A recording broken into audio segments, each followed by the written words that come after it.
السلام عليكم ورحمة الله وبركاته. أبو عدية غالي، قناة الزراعة في ألمانيا.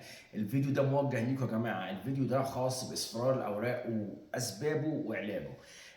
أول حاجة، هو إصفرار الأوراق بيجي من عجز في حاجتين، يعني حاجتين رئيسيين، وهو ليه أسباب كتير مختلفة.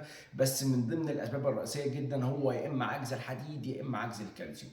عندنا صور الكالسيوم في صورتين. في الصوره اللي على ايديتا، يعني اللي هو زي ما بنستخدمه في الرش، يعني كأنه علاج موضعي للمشكله، بنرش على طول على الورق وبيبقى امورنا خلاص منتهيه، وده بنسبه 10% كالسيوم، وعليه عليه ايديتا يعني مخلبي. تمام.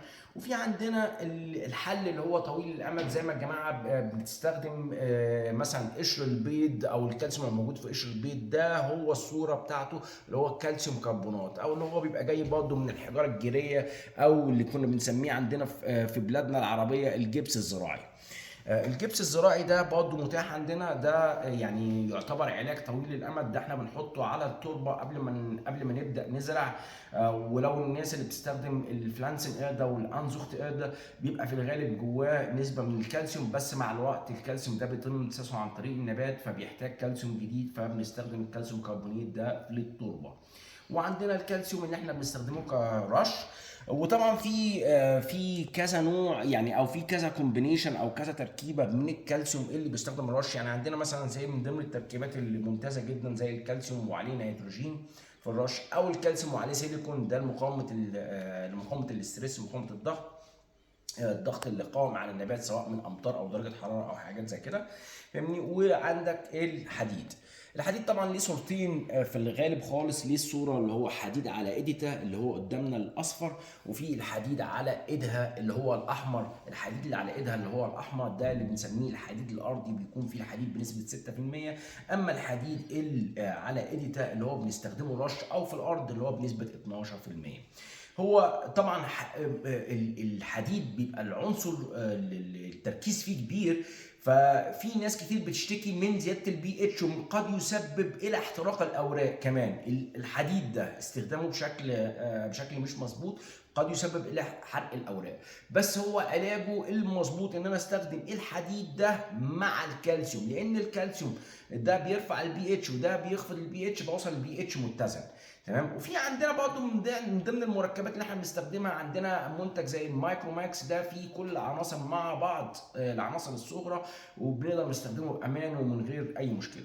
اما بالنسبه نرجع لموضوعنا، هو من ضمن الاسباب الرئيسيه لاصفرار الاوراق هو عجز الكالسيوم. والكالسيوم عنصر مهم يا جماعه في جميع المراحل للنبات، سواء في البدايه، سواء في مرحله التزهير، سواء في مرحله عقد الثمار، الازهار، او في مرحله الاسمار.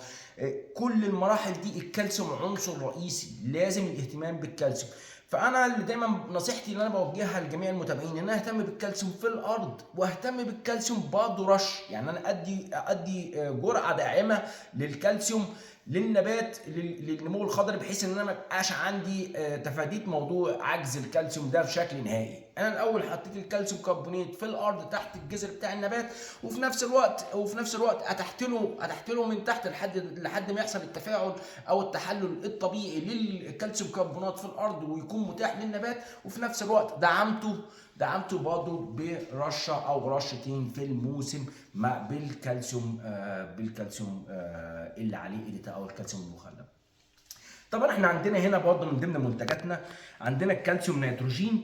ده بيدي ده 2 في 1 الكالسيوم نيتروجين. وعندنا حاجه هنا زي الكالسيوم بورون. البورون من العناصر الاساسيه واللي بيحتاجها النبات، بس بنسبه صغيره جدا، وفي الغالب ما بيبقاش متاح في التربه. فده من ضمن المنتجات الممتازه. عندنا منه بالشكل السائل وعندنا منه بالشكل البودر. هنا مثلا في عبوه زي دي هنلاقي ان البورون نسبه 25 من المية في المية، نسبه صغيره جدا بس نسبه مهمه خالص للنبات. وعندنا 12% كالسيوم، حاجه زي كده بنخفها بالميه وبنستخدمها على طول بشكل مباشر. عندنا نفس المنتج ده بشكل بودر، برضه الاستخدام برضه بحذر. يعني برضه هيبقى بنفس الصوره دي بس عليه نسبه بورون. ده هنا الصوره اللي عندنا هنا دي كالسيوم ونيتروجين. ممكن نجرب برضه اذابه لحاجه زي كده. ناخد كميه صغيره مثلا ونشوف اذابتها. هو على طول بيذوب بشكل مباشر، مش محتاج اي تقليب برضو ممكن.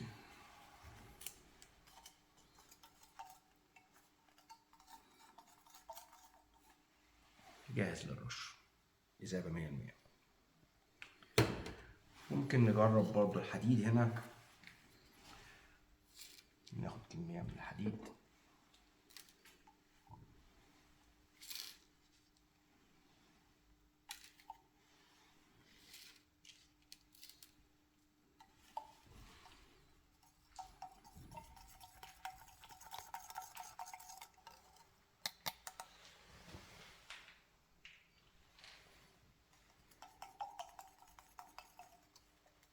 ده ممكن نستخدمه رش أو نستخدمه للجذور. ده علاج لاصفرار الاوراق وده علاج لاصفرار الاوراق، وهما الاتنين مع بعض يدوا نتيجه ممتازه جدا. وممكن ان انا برضو اخد حاجه زي ميكس العناصر، هيكون فيها متاح حديد ويكون فيها متاح كالسيوم. والتوفيق للجميع وشكرا.